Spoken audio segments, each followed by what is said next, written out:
মেয়েরা নবীজির দিনের কাজে অনেক সাহায্যকারী ছিল। নবীজির কন্যা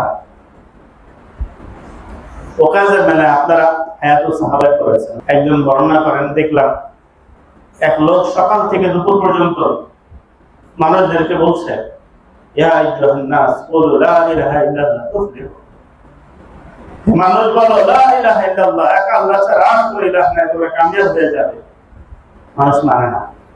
কেউ এসে লালু ছড়ে মারে, কেউ থুতু দেয়, কেউ ময়লা ছড়ে মারে, উনি তো মানুষকে দাওয়াত দিয়েই যাচ্ছে। এক পর্যন্ত চেহারাটা ময়লা যুক্ত হয়ে গেছে। এক মেয়ে আসলেন, বালিকা, এসে পানি দিয়ে চেহারাটা ধোয়াই দিলেন, পরিষ্কার করে দিলেন। আমি জিজ্ঞেস করলাম উনি কে, বালিকাকে? ওনার নাম মুহাম্মদ সাল্লাল্লাহু আলাইহি ওয়াসাল্লাম।